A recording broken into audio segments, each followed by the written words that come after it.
Mooer has just released the new Prime P2 intelligent pedal, and it might just be the world's most compact guitar rig. The P2 is a pretty big update from the original Prime P1, and while they share the same application to operate them and the same great tones that you've come to expect from Mooer, that's about where the similarities end. The Prime P2 intelligent pedal is about the size of a typical guitar pedal, but about half of the depth. The updated model includes PC editing software, a fancy schmancy new touchscreen interface to replace the old iPod throwback wheel. Not gonna lie, I'm kind of fond of the wheel.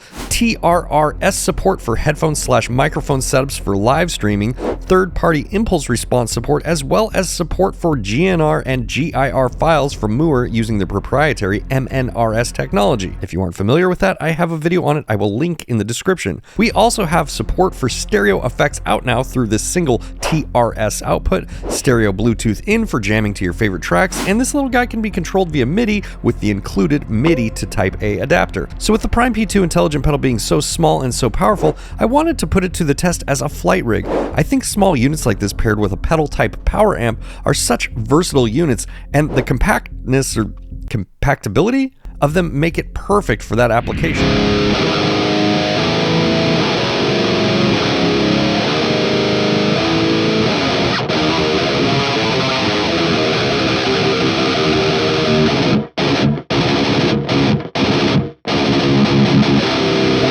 What's up, everybody? I'm plugged into the Mooer P2 Prime intelligent pedal. Now, you guys might remember I had the P1 on my channel a while back. It had the big nostalgia feels with the spinny wheel. It's very much like Pod Shuffle-esque, you know, iPod, whatever. I like that thing a lot, not just because I had big nostalgia feels for it, but I just thought it was really cool. I think it's really cool that Mooer is advertising these as intelligent pedals also, and not as like headphone amplifiers, if you know what I mean. Like, these things are really geared towards being, you know, plug and play headphone thing that you can connect to with your phone. But Mooer has really gone above and beyond in making these things a little bit more usable in more applications, I guess I would say. So there's a few differences here besides like the obvious with the P2 Prime pedal. The first one is there's PC software. Now, obviously I'm not hooked up to a PC. I have this running into a power amp pedal and into an actual cabinet because I think that rigs like this are gonna be becoming more and more popular because look at the size of this thing. You know what I mean? Like, you could put these in your gig bag and power 4x12 cabinet with it. So it's kind of unreal how small the technology is getting and how robust it's getting as well. I also have this pedal hooked up to the Prime P2 just to show you how this whole ecosystem works together. Let's actually open up the app right now. And the app is the same app that you would use for the Prime P1, except now we actually have the option to go over to the P2. When you open the app, it's going to ask you to connect to your Prime P2 and scan the QR code on the back. I've already done all that. We have this open here so we can start editing the effects chain. This is just a pre-made effects chain that was in the pedal already.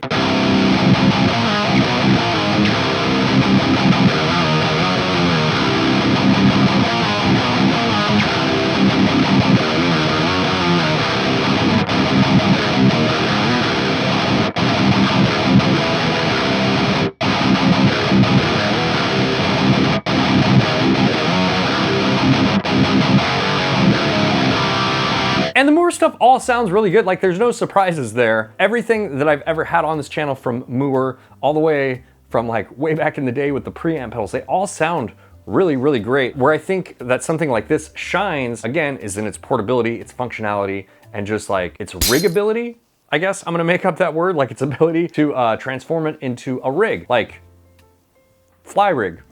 Done deal, right there. Now let me show you the touchscreen interface here on the pedal real quick. Actually, we have to unlock the pedal. So we click the side button here to unlock the pedal, and then you have your A, B, C, and D. You can control this with the pedal as well, or you can just tap these because this is a touchscreen. You can go here to switch your banks if you so desire.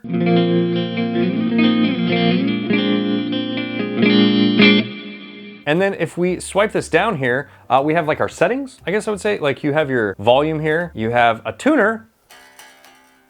Hey, I'm in tune, that's good. You can connect, disconnect from Bluetooth, all right there, and then scroll up and you go back to your banks there. But if you wanna edit these banks, you gotta go to the phone, which is down here on my leg. Let's look at the different amps here. If you're familiar with Mooer, you probably are familiar with most of these amps. I like this Black Knight amp, personally. Let's put the overdrive in front of it. We're just gonna hold this to drag this over here. Let's turn the cabinet off. Let's turn the modulation off, turn the reverb off. Then we're gonna add a block and we're going to add in a noise killer. I'm gonna put that in the front, I think. Hold down to drag it up to the front. This OD is cool, but you know, I like my 808. You know what I mean?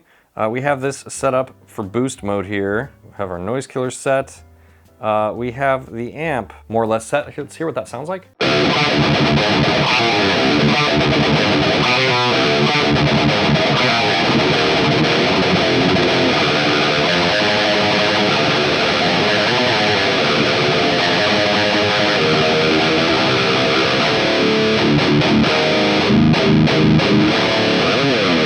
I like the Black Knight amp, man. Sounds good. Let's add a little bit more low end here. Cut down on the presence just a scotch. Bump up the treble. Maybe a little bit more gain.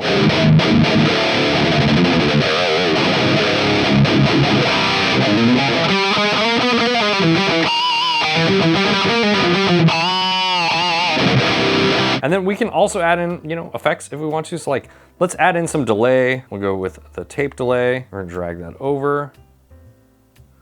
And then the reverb, we'll put in some shimmer reverb.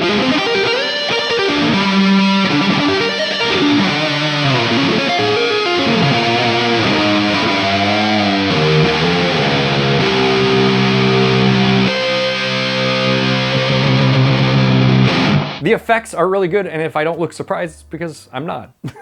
I've tested enough of these Mooer products to know that, you know, they make really quality sounding stuff. Now, let's turn these off here, and let's look at some of the other stuff that we can do inside of the app. We have our library here, which is where you're gonna find different presets, ADC, rock.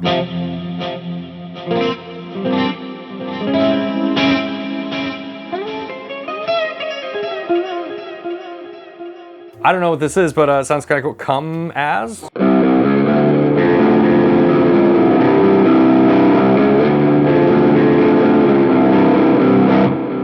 don't know if that's what it's supposed to be, but it actually doesn't sound like that, but that's okay. Heavy metal.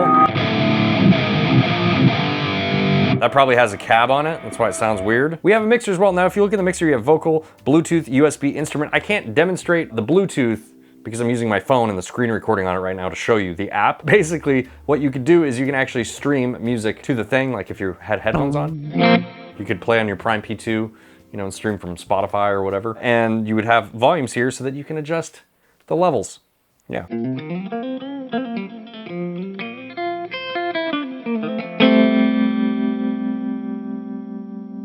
And like you can see, there's actually a section here for vocal as well, so I'm assuming that's for your headphone thing going in for like streaming or whatever. Over here we have mono and stereo outputs. You can link those together. Pretty standard stuff. Let's go back. If we click on the little P2 icon up here, you see your different options for like the cloud and whatnot here. So that way you can load them onto your GE200 or vice versa. Here we have the upload option, so you can upload your presets from your Prime P2 pedal and then load them onto your GE200 or whatever you want. And then we have the cloud option here, which is for the opposite. You can download your presets from the cloud, put them on your Prime P2 pedal. And then we have our tools here. So we have our drum machine, we have our tuner, and we have our looper. Same things we had in the Prime P1.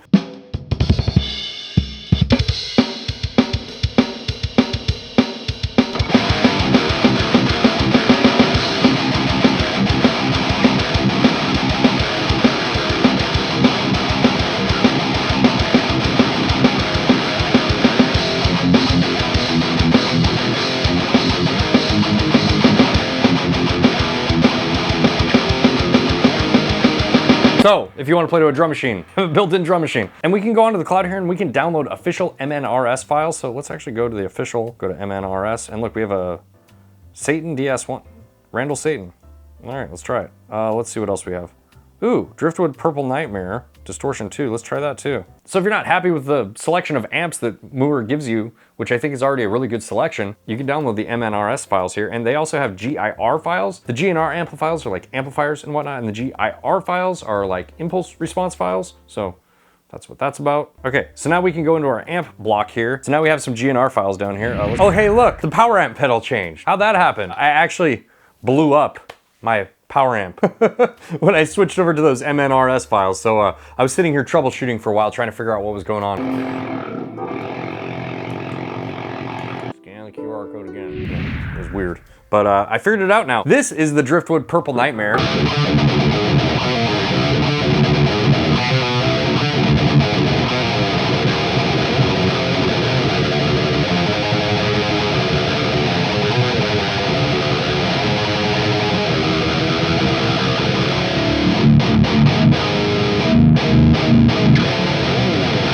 That one sounds really good.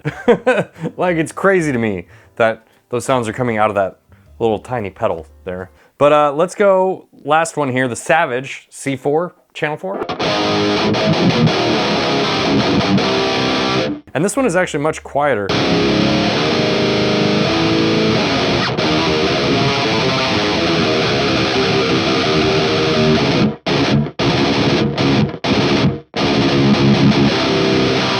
That one sounds okay. It's not bad. It's not the best Savage I've ever heard. But again, it's really cool that you can go on and download these GNR files using the MNRS technology. And to Mooer's credit, I think they were the first one that did this. I think people still don't know that they did this. But they had the Mooer GE Labs application for the iPad like years ago that you could sample, you know, amplifiers and pedals with and then use them across your GE devices. And to my knowledge, I think they were the first ones to do it. I think that actually predated the Quad Cortex, and it definitely predated Tonex. So, you know, you gotta give credit where credit's due, man. Mooer was doing this before anyone else, I think. Pretty sure. All right, shout out to Mooer for sending me one of these things to demo for you guys. Shout out to you for being here with me. If you like this video, make sure to hit the like button, consider subscribing, and I will see you in the next video. Bye, guys.